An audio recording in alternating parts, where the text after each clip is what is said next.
of actually how the cells work, and you will have more knowledge than most doctors in the world today because they still believe in the genes. You are made out of 50 trillion cells, and the cells are the living entities. So you are a community, not a single person. Every cell in your body has minus voltage on the inside and positive voltage on the outside. Every live cell is a battery. Every cell has about 1.4 volts. 50 trillion cells in the body times 1.4 volts is 700 trillion volts of electricity in your body right now. And with training and meditation, you can focus this energy called chi, and you can use that energy for healing. So while you see yourself as a physical entity, the new physics, you are energy waves interacting with each other right now. All animals and all plants communicate with vibration.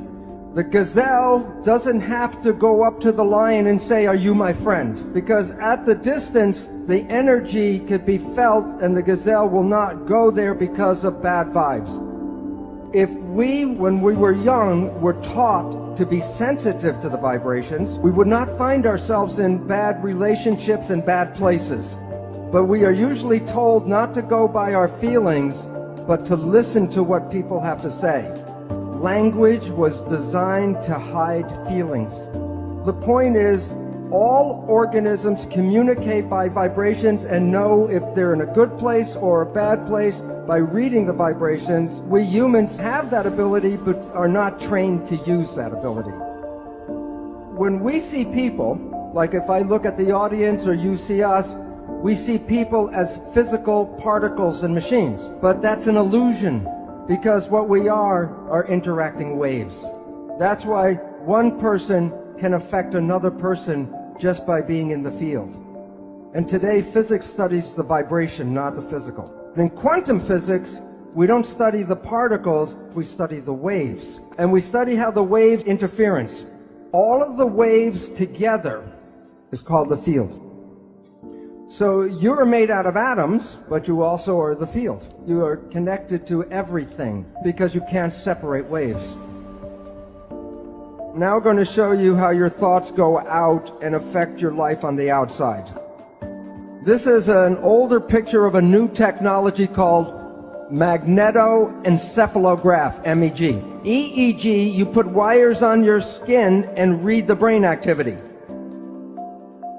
MEG, the probe does not even touch the head. You can read your brain activity outside of your head. It's not magic. Your thoughts are not contained in your head. As I talked about, people are not particles, they're waves. And waves become entangled with each other.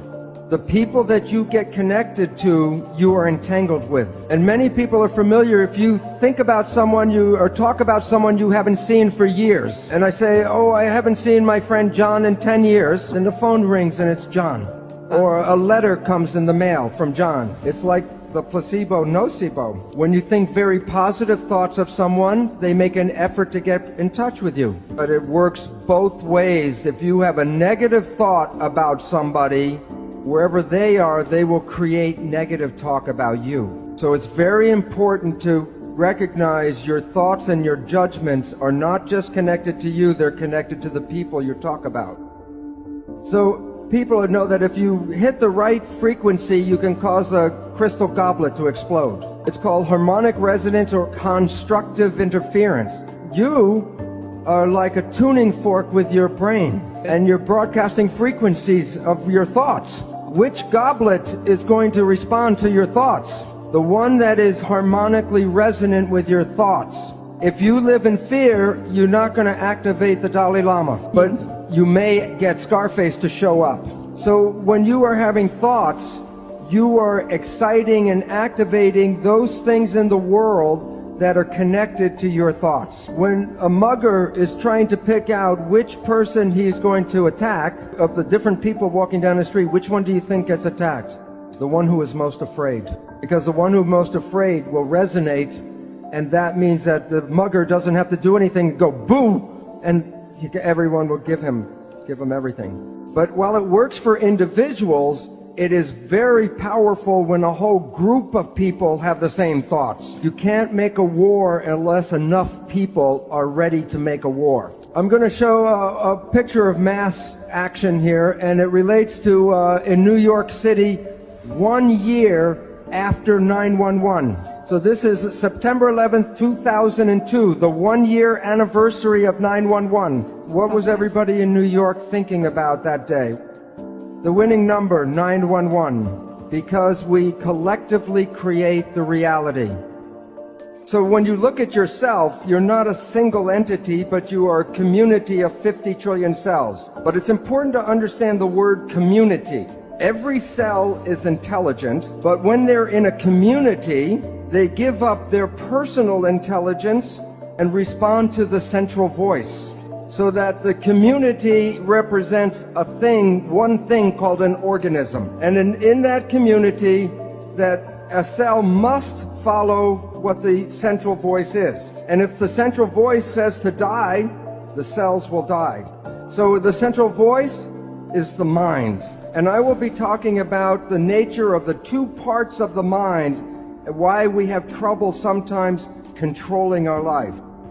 So what I would talk about is the role of how this mind works. First, there are signals from the environment, the internal and external environment. The brain, the function of the brain is to perceive the signals and then interpret those signals and then send the information to the cells to control the behavior and the genetics. So the function of the brain is perception, and from that creates the mind. Now, we have heard of something called the placebo effect, right? The placebo effect is when you have a very positive thought that something can heal you, even if you don't know it, but it's a sugar pill, but you believe it's the real medicine, then you can heal yourself with that. So the pill didn't heal you, it was the thought that healed you. Statistics reveal that 1/3 of all medical healings, including surgery, are the result of the placebo effect. Now, the issue is that the placebo effect is when you have positive thinking.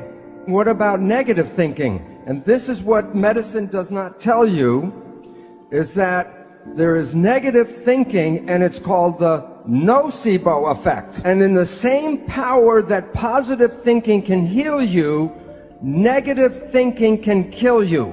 They're both the same effect. One is more positive, one is more negative, but the effects are exactly the same on your health. One will heal you, and the other can make you sick. The point is that negative thinking can create all the effects of chemotherapy.